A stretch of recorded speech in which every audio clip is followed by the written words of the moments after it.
مسلمانان ہند کے حالات زندگی اس قدر مشکل اور ذلت آمیز ہو چکے تھے کہ ان کے لیے ہندوستان میں نہ صرف زندگیوں کی بقا مشکل سے مشکل ترین ہو چکی تھی بلکہ اپنا ایمان بچانا بھی مشکل ہو چکا تھا۔ ایسے میں جب اقبال رحمۃ اللہ علیہ جب الگ ریاست کا تصور دیتے ہیں تو گویا ایک مردہ جسم میں جان پڑ گئی ہو۔ جو قوم اکثریتی ہندو آبادی کے ہاتھوں ظلم و ستم کا شکار تھی، جسے زندگی گزارنے کے لیے معمولی روزگار کے علاوہ ترقی کی کوئی راہ نہیں دکھائی دے رہی تھی، اس قوم کو ایک تصور نے ایک ایسی منزل کا نشان دے دیا جہاں تک پہنچنا بھی آگ کا دریا عبور کرنے کے مترادف تھا۔ لیکن جہاں قیادت محمد علی جناح جیسی شخصیت کر رہی ہو، وہ قوم بھلا کیسے راہ بھٹک سکتی تھی؟ یہ کیسے ممکن تھا کہ وہ منزل تک نہ پہنچ پاتی؟ 14 اگست 1947 ہندوستان کے مسلمانوں کے لیے نہ صرف ہندو اکثریت کی غلامی سے نجات کا دن تھا، بلکہ اس روشن کل کی دلیل تھی جہاں وہ معاشی برابری اور مکمل مذہبی آزادی کے ساتھ زندگی بسر کرنے والے تھے، جہاں ان کی آئندہ نسلیں ہر لحاظ سے محفوظ ہونے جا رہی تھیں، جہاں کسی طاقتور کو کمزور پر برتری نہیں ہونا تھی، جہاں مذہب کی بنیاد پر انسانی تفریق کو ختم ہونا تھا، جہاں بسنے والا ہر شخص آزاد اور خود مختار ہونا تھا۔ تقسیم ہند نہ صرف ہندوستان کے مسلمانوں کے لیے الگ وطن کی دہائیوں پر مشتمل طویل جدوجہد آزادی کا نتیجہ تھی، بلکہ 14 اگست 1947 کو پاکستان کی شکل میں دنیا کے نقشے پر ابھرنے والی یہ نئی ریاست ہندوستان میں ہندو اکثریت کے ظلم کا شکار ان اقلیتوں کے لیے بھی جائے پناہ تھی کہ جن کی زندگیاں اور عزتیں وہاں غیر محفوظ ہو چکی تھیں۔ اور اسی لیے قیام پاکستان کے بعد قائد اعظم محمد علی جناح نے 11 اگست کی اپنی تقریر میں یہ واضح کر دیا تھا کہ پاکستان میں بسنے والے ہر شخص کو مکمل مذہبی آزادی حاصل ہوگی۔ پاکستان بننے کا اعلان ہوتے ہی ہندوستان سے انسانی تاریخ کی سب سے بڑی ہجرت کا آغاز ہوتا ہے، جس میں لاکھوں لوگوں نے اپنے گھر بار، زمین و جائیداد اور کاروبار کو خیرباد کہتے ہوئے خوابوں کی سرزمین پاکستان کی طرف سفر کا آغاز کیا۔ لیکن دوسری جانب ہندو بلوائیوں نے پاکستان آنے والوں کے قافلوں پر حملوں، لوٹ مار، قتل و غارت گری اور خواتین کی عزتوں کو پائمال کرنے کا وہ بازار گرم کیا کہ تاریخ کے اوراق آج بھی اس خون سے رنگین ہیں۔ لٹے پٹے قافلے، لاشوں سے بھری ٹرینیں جب پاکستان پہنچتیں تو اپنوں کے منتظر آنکھیں پتھرا جاتیں۔ ایسا محسوس ہوتا جیسے وحشت اور درندگی ان کے سامنے رقصان ہو۔ ہندوستان سے پاکستان آنے والے ہزاروں انہی کے ہاتھوں مارے گئے جن کے ساتھ وہاں زندگیاں گزار دیں۔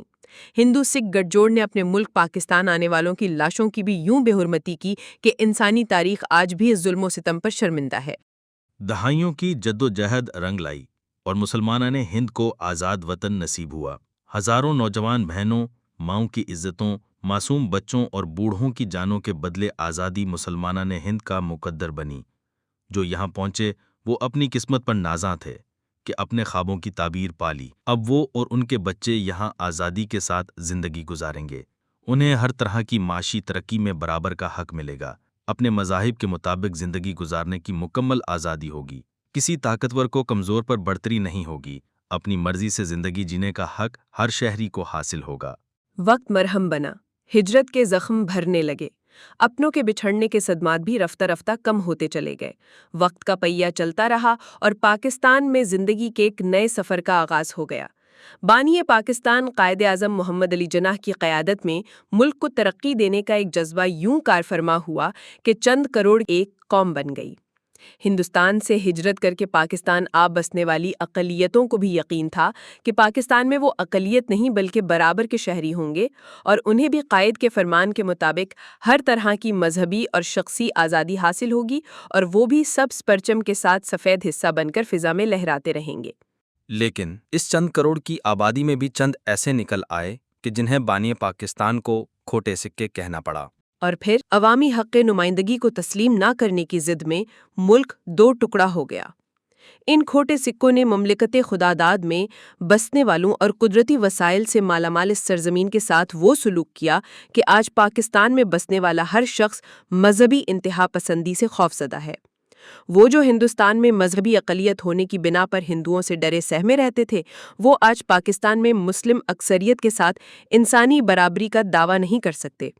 دہشت گردی کا افریت اس ملک کی ترقی و خوشحالی کو نگلنے کے در پہ ہے۔ غیر دانش مندانہ حکومتی پالیسیوں نے غربت کو بڑھایا، مہنگائی نے غریب کو غریب تر کر دیا، افسر شاہی کے اختیارات کے بے لگام گھوڑے نے ہر شہری کو برابر کے حقوق کے آئینی حق کو رون گالا۔ آج 14 اگست 2025 ہے، پاکستان کا 78واں یوم آزادی۔ اس میں کوئی شک نہیں کہ پاکستان نے مختلف ادوار میں ترقی بھی کی، ایٹمی طاقت بنا، موٹر ویز بنی، ملک میں بیرونی سرمایہ آیا، لیکن ساتھ ساتھ قرض بھی کروڑوں سے اربوں اور اب کھربوں تک پہنچ گیا۔ سرمایہ دار، صنعتکار اور بزنس مین ترقی کر گئے، لیکن انسانی ترقی پر توجہ نہیں دی گئی۔ تعلیم عام ہوئی، لیکن بے روزگاری بھی بڑھی۔ ایک طرف آزادی کا جشن ہے اور دوسری جانب یہ تلخ حقیقت کہ رواں سال کے پہلے 6 ماہ کے دوران 3.5 لاکھ نوجوان پاکستان سے ہجرت کر چکے ہیں۔ شاید ان نوجوانوں کو بھی 1947 کی طرح ہندوستان سے پاکستان آنے والوں کی طرح اپنے خوابوں کی تعبیر پانے کے لیے بیرون ملک جا چکے ہیں۔ کیا انہیں پاکستان میں ہندو اکثریت کا سامنا تھا؟ بالکل بھی نہیں، لیکن شاید انہیں لگتا ہے کہ یہ پاک سرزمین جس تک پہنچنے کے لیے ان کے بزرگوں کے پاؤں چھلنی اور جسم زخم ہوئے، لاکھوں جانیں گئیں، ہزاروں عزتیں رون دی گئیں، اب ان جیسے عام شہریوں کے لیے نہیں بلکہ اشرافیہ پر مشتمل چند ہزار افراد کے لیے رہ گیا ہے، جو اس ملک کے سیاہ اور سفید کے مالک اور وسائل پر پوری طرح قابض ہیں۔ آج ہجرت کا زخم سہنے والی تعداد بہت کم باقی رہ گئی ہے، اور جو کچھ بچے ہیں وہ اپنے بچوں اور ان کے بچوں کو اب بھی ان خوابوں کا ضرور بتاتے ہیں جن کی تعبیر انہیں یہاں لے آئی، لیکن وہ سب خواب سراب بن گئے۔